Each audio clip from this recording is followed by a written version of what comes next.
Halo pemirsa DSS TV, kembali kita bersama dalam diskusi kesehatan dengan topik kupas tuntas ayan pada anak. Saya Retno Yunita, tentu saja juga bersama dengan Dr. Muhammad Asari, dosen kedokteran Universitas Sumatera Utara. Pemirsa DSS TV, ayan atau epilepsi merupakan penyakit yang sering kita jumpai pada anak-anak bahkan sampai dewasa. Dan sering pula penyakit yang satu ini membuat kepanikan yang berlebihan. Karena gejalanya yang tiba-tiba mengalami kejang-kejang dan sampai kehilangan kesadaran. Nah, bahkan penyakit ayan ini seringkali juga dikaitkan dengan hal-hal yang bukan hal medis. Lalu apakah sebenarnya ayan dan epilepsi ini dan bagaimana cara kita mengatasinya? Untuk membahas topik kita sudah hadir Dr. Asari selaku dosen kedokteran Universitas Sumatera Utara. Halo, apa kabar Dr. Asari? Kabar baik Mbak Retno.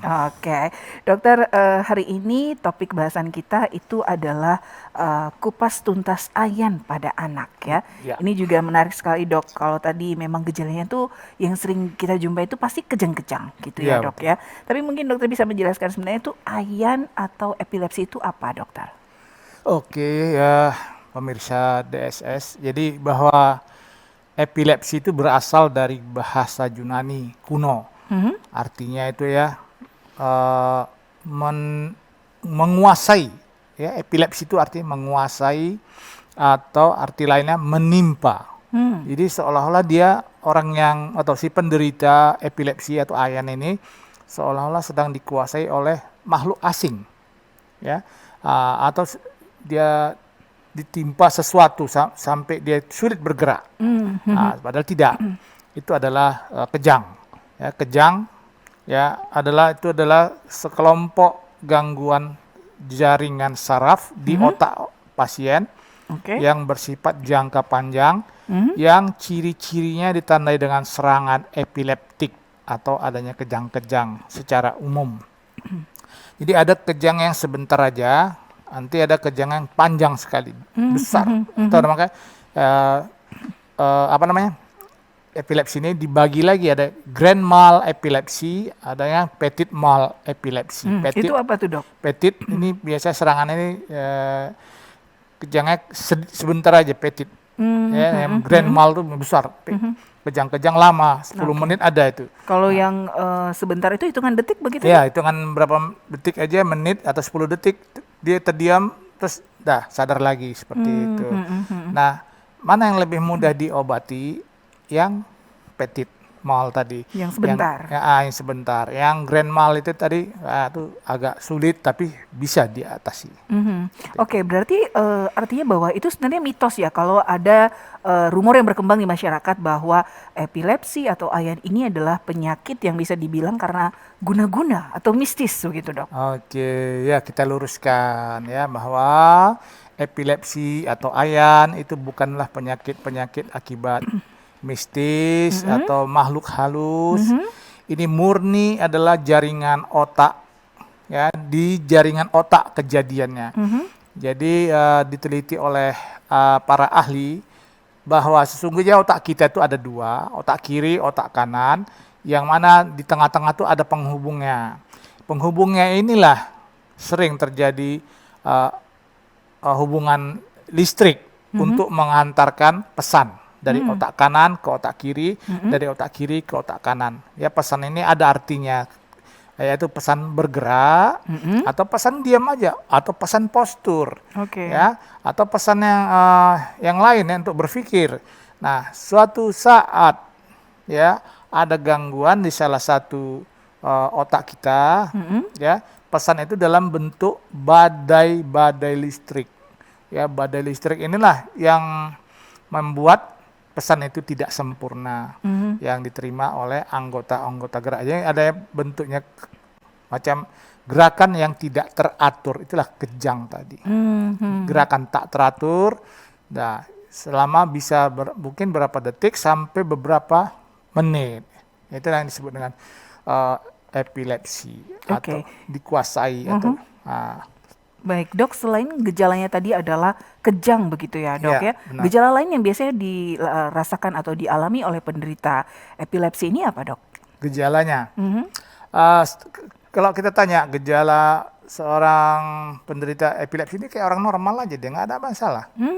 Ya, sampai suatu saat dia termenung sebentar, kemudian dia kalau mau serangan dia tahu tidak enak di badan, macam mau demam katanya. Ya, dia punya barang-barang berharga dia letakkan dulu, dia tahu itu mau serangan, dia diam duduk di kursi baru kejang. Oke. Nah, setelah kejadian dia sadar, kita tanya kenapa, lupa. Jadi selama episode itu dia lupa. Ya, jadi episodenya itu bisa saja singkat, hampir tidak terdeteksi, ada yang lama seperti dia sampai kehilangan kesadaran penuh. Oke. Berarti epilepsi itu tanpa gejala, jadi Tanpa bisa gejala. tiba-tiba ya dok? Bisa ya? tiba-tiba Tapi, duduk gini, tapi ada pemicunya. Nah itu dia, ini pemicunya tadi, apa dok? misalnya dia seorang pekerja di lapangan, misalnya terlalu panas di lapangan, heat stroke, serangan panas, ini memicu kejang-kejang, atau pantulan cahaya ke matanya. Contohnya pantulan cahaya, tadi ada orang ayan yang lagi mancing di pinggir kali, ya, jadi pantulan cahaya matahari ke dia menyebabkan dia kejang, jatuh ke dalam air, bisa membuat dia mati. Nah, ini yang disebut orang awam dengan ayan air atau sawan air. Padahal bukan airnya, pantulan cahaya itu aja. Tadi seperti itu. Banyak lagi. Oke, baik. Jadi kalau sudah seperti itu, dia sebaiknya mencegah dari dengan air atau gimana dok? Ya, bukan mencegah dengan air. Jangan dia di luar rumah. Ataupun dia di luar rumah, jangan jauh-jauh. Jadi orang tuanya harus atau keluarganya harus mengasih tahu dia, kau ini begini sakitnya. Tidak boleh membawa kendaraan atau naik sepeda, baik itu di lingkungan rumah, naik sepeda jangan. Atau jangan di tempat-tempat ketinggian, ini berbahaya sama kau. Jadi lebih baik amannya kau di rumah sambil makan obat. Oke, dok, kalau ayan atau epilepsi ini tidak diobati begitu ya dok ya? Ya. Apakah ini berbahaya? Berbahayanya sih berbahaya, tapi kalau ada antisipasi, misalnya dia tahu bahayanya, orang tuanya tahu bahayanya apa, keluarganya tahu bahaya apa, misalnya dia tidak boleh disuruh memasak misalnya. Ini bahayanya, mana tahu nanti dia lagi kumat jatuh ke dalam atau ke minyak panas dan sebagainya, itu mencelakai dia kan. Atau dia kerja di tempat yang panas, misalnya tempat peleburan logam misalnya, itu kan berbahaya, jangan dikasih. Jadi pokoknya dia tidak boleh bekerja di tempat, dia susah, dia tempat-tempat berbahaya tidak boleh. Misalnya dia tadi kan membawa mobil atau naik kendaraan bermotor, bisa jatuh atau dia nabrak orang lagi kumat. Yang disalahkan dia malah. Iya, padahal dia punya riwayat penyakit itu ya dok ya. Jadi yang disalahkan harusnya keluarganya, kenapa dibiarkan dia bawa kendaraan. Jadi serba susah sama dia nih, dia mau sosialisasi nanti malu kalau lagi kumat. Nah, jadi boleh-boleh saja sosialisasi tapi dibekali obat. Misalnya mau ada pertemuan dengan kawan-kawannya, dia makan obat dulu di rumah. Ya itu untuk mencegahnya. Baik, jadi artinya penyakit ini sebenarnya juga bisa dikendalikan begitu ya dok? Benar, bisa dikendalikan, bisa makin berkurang serangannya. Oke. Nah dok, kalau melihat penyakit epilepsi ini, itu kalau misalnya sedang kambuh ya dokter ya, itu secara otomatis kan si penderita yang akan mengalami kejang-kejang yang bahkan sangat hebat ya, kaki, tangan tuh bisa tegang betul dokter. Nah seolah-olah mereka punya kekuatan yang sangat kuat. Ini kira-kira kenapa dok? Otot-otot tangan, kaki, kemudian yang lainnya atau mata bisa melotot begitu ya dok? Itu seperti apa dok? Reaksi apa yang terjadi dalam tubuh? Oke, jadi kita bergerak ini kan halus, teliti, terencana kan gerakan kita kan. Bisa memegang ballpoint, bisa membedakan tekstur. Itu akibat apa? Itu akibat listrik yang dialirkan ke tubuh anggota gerak kita dalam bentuk kode-kode, macam komputer. Ada kode 010101 seperti itu. Nah, tubuh kita juga gitu, dikirim sama otak kita listrik dalam bentuk komputer 0101. Oh, artinya bergerak, cantik. Postur tubuh kita dari leher ke bawah itu berdiri tegak menopang kepala. Di suatu saat karena adanya gangguan, karena adanya kejang itu artinya aktivitas sel otak yang berlebihan. Ya, seolah-olah di dalam otak kita sedang terjadi badai listrik. Jadi tidak ada lagi 0101, mungkin satu semua. Jadi sampai ke otak kita, sampai ke postur kita, makanya terjadilah namanya gerakan yang tidak terencana, tidak teratur, jadi kejang. Ya, jadi kekuatan listriknya melebihi kekuatan yang biasa. Jadi kaku semua. Yang ditakutkan apa adalah sewaktu dia serangan tadi, lidah pasien tadi akan tergigit karena kejang. Jadi rahang menutup, pas lidah di luar. Aduh, itu bakal digigit begitu ya, Dok? Tergigit sama dia. Bukan dia rencanakan digigit. Betul. Itu tanpa sadar ya, Dok? Tanpa sadar, bisa putus. Nah, kalau sudah terjadi begini, apa yang harus kita lakukan sebagai orang yang di dekat dia? Pertama, benda keras yang ada di sekitar kita taruhkan di antara giginya itu, agar lidahnya jangan putus. Sendok atau apa begitu ya, Dok? Ya? Atau batu jangan ya, Dok? Atau misalnya ada benda karet masukkan gitu, tergigit tapi tidak putus. Seperti itu. Yang penting lagi jalan napasnya jangan terhalang.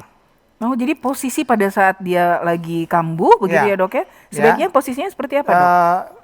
Ekstensikan kepalanya, jadi dinaikkan dagunya sedikit agar udara bisa masuk. Nah, itu dia.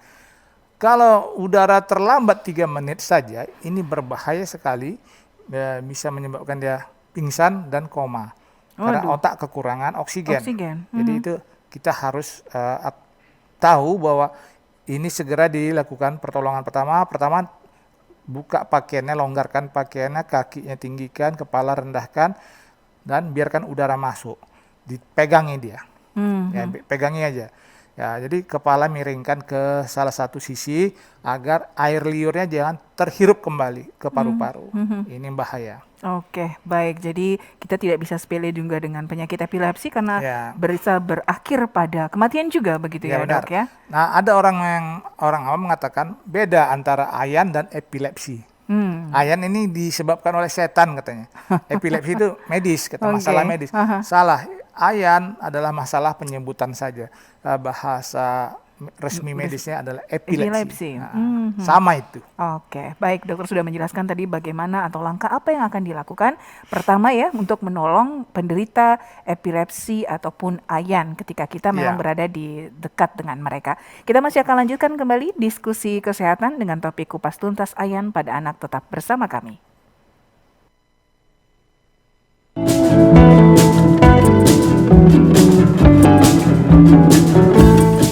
Jangan lupa saksikan terus Discuss, diskusi kesehatan, setiap hari Jumat pukul 14.00 waktu Indonesia bagian Barat. Kita akan mendiskusikan, membahas, serta memberikan edukasi mengenai keluhan kesehatan pemirsa Discuss, hanya di DSS TV.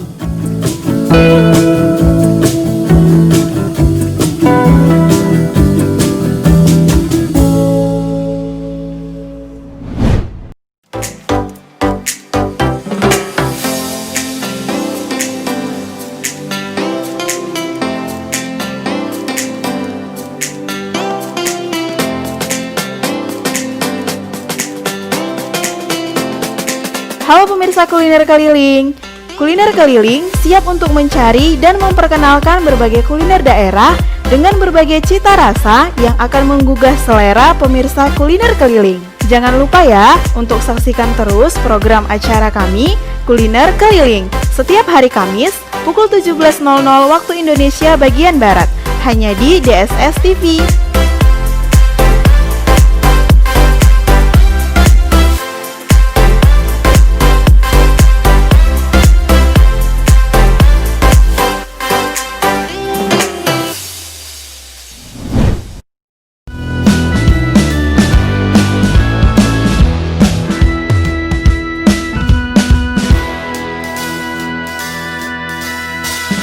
Hai sahabat pancing semua, jangan lupa terus saksikan program acara Lapak Mancing hanya di DSS TV Medan pada hari Selasa pukul 17.00 waktu Indonesia bagian Barat. Ikuti terus petualangan kami dengan sport dan ikan tangkapannya. Jangan lupa ya, salam satu joran.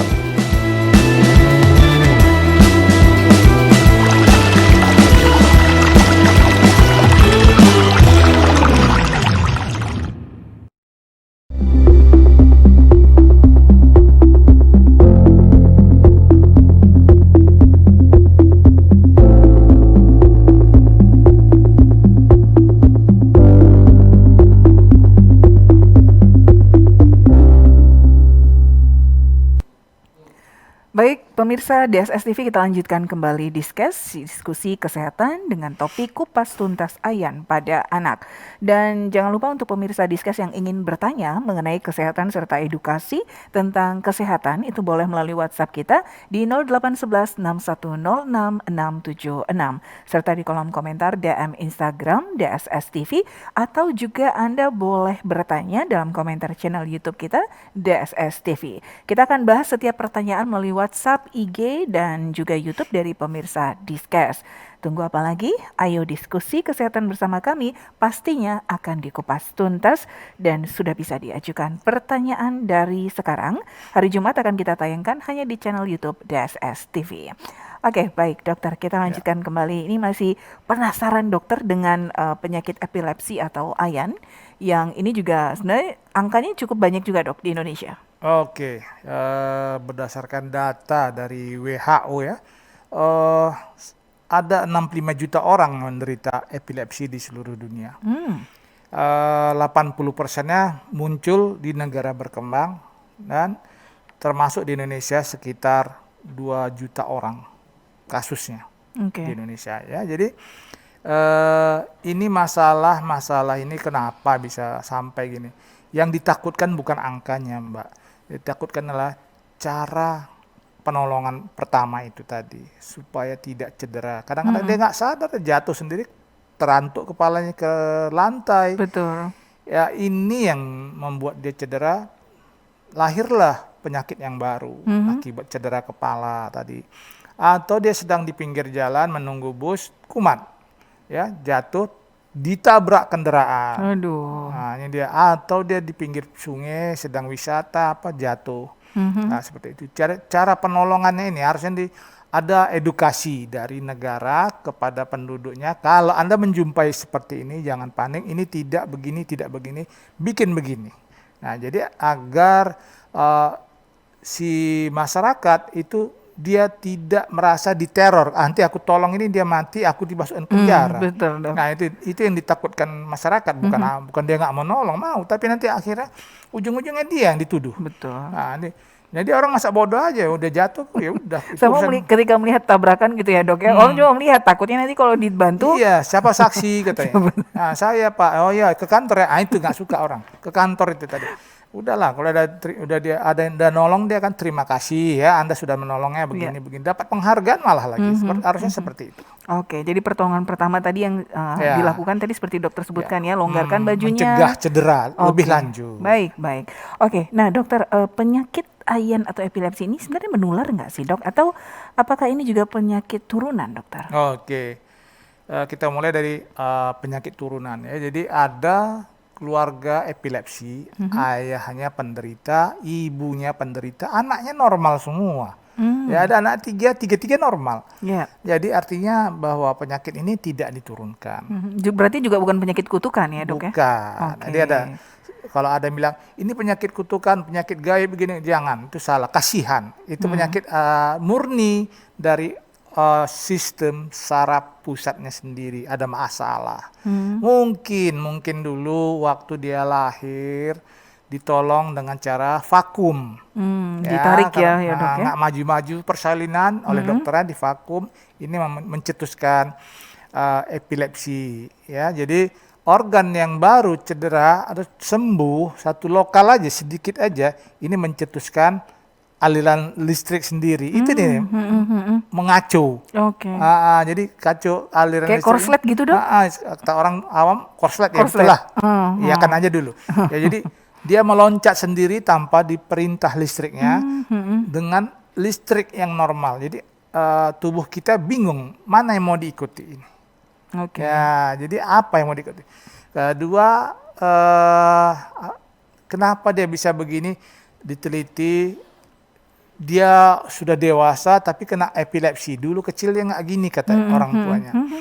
Rupanya orang ini suka mengkonsumsi obat-obatan tanpa resep dokter, kemudian atau orang ini pola hidupnya salah dok, karena dia suka mengkonsumsi alkohol.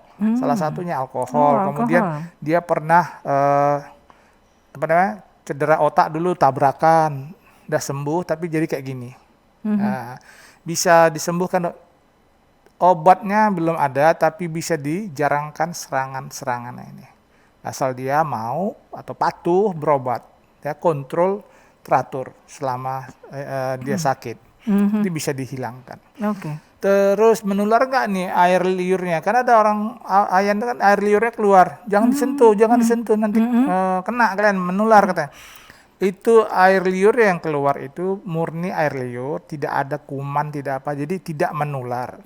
Ya, jadi bukan masalah itunya air liur itu keluar karena rangsangan listrik yang tidak beraturan tadi mencetuskan aktivitas kelenjar air liurnya untuk keluar, aktif. Keluarlah air liur tadi. Banyak diproduksi ya dok ya? Tanpa dia inginkan. Gitu. Jadi kalau dikatakan menular, tidak menular. Ini bersih, tidak ada menular. Pegang pun nggak apa-apa. Baik, jadi sebenarnya kita juga jangan mengucilkan ya mereka penderita jangan. Ini epilepsi ini murni, ya dok ya? Medis ini, kasihan kalau dikucilkan. Berarti pengobatannya adalah dengan cara minum obat saja kah? Atau ada cara lain dok untuk mengatasi penyakit epilepsi ini? Ya, jadi cara pengobatannya pun khas untuk orang penderita epilepsi, yaitu oleh dokter ahli saraf. Ya, dia dirawat sama oleh ahli saraf, itu murni dengan obat-obatan pertama untuk mengurangi aktivitas listrik di otaknya, obat itu. Jadi diminum di saat dia mau aktivitas pagi, mau berangkat sekolah, mau kerja, dimakan setelah sarapan. Kemudian siang dia bawa bekalnya, siang juga dimakan. Sore, kenapa sore lagi? Pada waktu dia pulang kerja, pulang kuliah, pulang sekolah, ini sudah letih. Letih mencetuskan serangan epilepsi. Maka makanlah obatnya. Selain itu dia dikasih vitamin, ya, dikonsumsi vitamin ini. Nah, mudah-mudahan ada kasus yang sering terjadi itu di Medan, dia sering serangannya itu hampir setiap hari. Ya, pagi, siang, ya, jadi dikontrol sama dokternya, dikasih obat, akhirnya serangan itu berkurang. Bisa saja nanti 2 hari kemudian serangan, lama-lama seminggu sekali.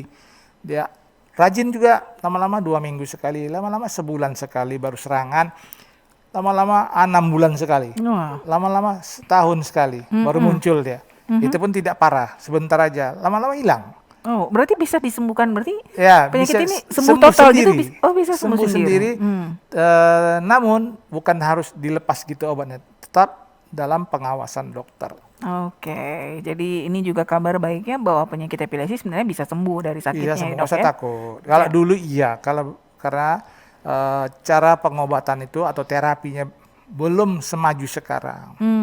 Nah dok, apa bedanya epilepsi atau penderita epilepsi anak-anak dengan dewasa dokter? Apakah sama-sama bisa hilang kesadaran juga atau ada yang khas dari masing-masing? Yang ditakutkan pada orang 2 pasien ini, mana yang lebih ditakutkan? Anak-anak.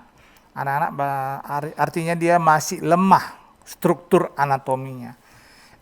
Jadi serangan ini bisa menyebabkan dia cacat pada organ-organnya. Misalnya terlalu kuat regangan otot tadi bisa bikin ototnya robek, bisa salah satunya. Atau bisa tulangnya patah karena masih lunak. Nah, kalau pada orang dewasa paling-paling cedera kepala aja, dia jatuh tiba-tiba di tempat kerjanya, nah itu cedera kepala. Ya, namun cedera yang lain tidak ada. Itu aja. Jadi beda anak-anak di situ, cederanya, tingkat cederanya. Tingkat cederanya begitu ya, dok ya. Oke, baik dokter. Nah, ini dokter mungkin bisa memberikan tips dan cara jitu nih dok untuk mengatasi penyakit ayan atau epilepsi. Sekaligus juga mungkin boleh berbagi pengalaman dokter. Apakah pernah mengalami pasien yang seperti ini dan bagaimana solusinya? Jadi begini, nasihat dan saran ya, si pasien atau penderita itu diingatkan sama keluarganya bahwa dia tidak boleh kelelahan ya dalam aktivitas sehari-harinya. Misalnya dia kalau masih anak-anak dalam bermain-main, ingatkan sama orang tuanya, udah cukup, pulang istirahat. Nah itu dia, artinya jangan sampai lelah sekali. Udah pulang istirahat, nah makan obat. Kemudian tidak boleh terpapar panas matahari terlalu lama atau malam-malam begadang-begadang dingin habis hujan, itu mencetuskan serangan epileptik. Nah, kemudian Kalau stres juga misalnya dalam beban pekerjaan atau adanya dikondisikan seperti sesuatu, misalnya ada temannya ya dulu, ini pengalaman, temannya bilang gitu, kami main catur dok, dia pandai main catur. Nah, jadi saya lawan gitu, saya dibikinnya kalah dalam langkah pertama. Terus saya bilang, Anda kalah juga gitu. Terkejut dia diam, saya pikir dia berpikir rupanya kejang. Nggak bisa serangan epilepsi ya, oke. Nggak bisa dikejangi, ditakuti gitu. Kemudian selalu ingatkan kepada dia oleh orang tuanya, obat-obatan dia itu selalu dalam kantong dia. Ya, seperti orang asma, obat semprot itu selalu dalam kantong dia. Begitu ada serangan, mau terasa itu semprot. Nah, orang epileptik tahu dia tuh, jangan sampai serangan dulu baru makan obat, nggak mungkin. Ya, sebelum misalnya dia terasa udah lelah, capek, makan. Nah, itu, ingatkan selalu membawa apa. Satu lagi, jangan dia kurang minumnya 8 gelas per hari. Jadi minumnya pun jumlah minumnya harus juga air yang diminum ya? Agar suhu tubuhnya tetap normal. Suhu tubuhnya naik sedikit, itu mencetuskan serangan.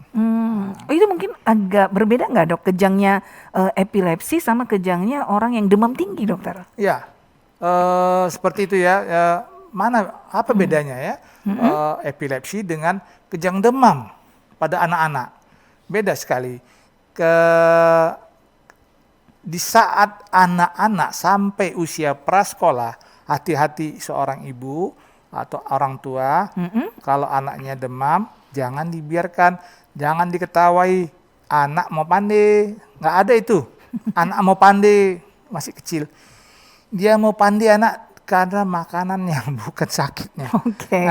Jadi sebegitu dia demam atau sakit, langsung kompres dulu. Dengan air yang suhu normal, bukan es, air suhu normal yang sesuhu tubuh kita, ya balurkan atau mandikan dengan suhu normal. Nah, artinya kita turunkan suhu tubuhnya tadi. Kalau kita pegang sudah di atas normal ini, mungkin mendekati 40, dah mandikan sampai dia menggigil. Nah, turunlah suhunya tadi, maka kejang tidak terjadi. Kenapa harus diturunkan? Kalau dia kejang dibiarkan, maka sarafnya rusak, saraf dia, maka dia lumpuh. Hati-hati. Wah, itu bisa lumpuh ya? Beda dengan epilepsi. Nah, dia nggak lumpuh. Dia serangan biarkan aja. Jadi udah reda, mungkin 1 menit sembuh, reda, dia sadar lagi. Tapi tidak membuat dia lumpuh. Nah, beda dengan anak-anak, bisa membuat dia lumpuh. Lumpuh atau bodoh, dua pilihan yang nggak enak. Ya, jadi bagus hindarkan dua-dua agar tidak bodoh dan tidak lumpuh. Jadi beda penanganannya ya dok ya? Beda penanganan. Ketika kejang akibat demam tinggi pada anak. Satu emergensi, sifatnya satu biasa aja. Jaga aja jangan cedera kepalanya. Si anak tadi emergensi sifatnya, tolong dulu di rumah, kemudian obat penurun demam, baru bawa ke dokter. Baik. Dokter, silakan mungkin bisa memberikan closing statement-nya karena waktu kita juga terbatas ini. Ya, jadi pemirsa Diskes di rumah, bahwa epilepsi ayan yang disebut ayan atau epilepsi ini bukanlah penyakit keturunan dan tidak menular dan bisa disembuhkan dengan kesabaran. Oke, baik. Dokter Asari, terima kasih sekali atas Sama-sama, waktunya Mbak. dan semoga apa yang kita bincangkan dalam diskusi kesehatan kali ini bermanfaat buat pemirsa DSS TV untuk mengetahui ya apa itu epilepsi dan bagaimana penanganan yang tepat ya dok ya Iya. untuk melakukan penanganan terhadap penderita epilepsi. Saya Retno Yunita dan juga Dokter Asari mengucapkan terima kasih dan jangan lupa untuk pemirsa Discuss yang ingin bertanya mengenai kesehatan serta edukasi tentang kesehatan boleh melalui WhatsApp kami di 0811 6106 676 atau juga di kolom komentar DM Instagram kami DSS TV serta boleh bertanya melalui kolom komentar channel YouTube DSS TV. Kita akan bahas setiap pertanyaan melalui WA, IG serta YouTube dari pemirsa Discuss. Jadi tunggu apa lagi? Ayo diskusi kesehatan Anda bersama kami pastinya akan dikupas tuntas. Sudah bisa diajukan pertanyaannya dari sekarang dan pada hari Jumat akan kita tayangkan hanya di DSS TV. Sampai jumpa.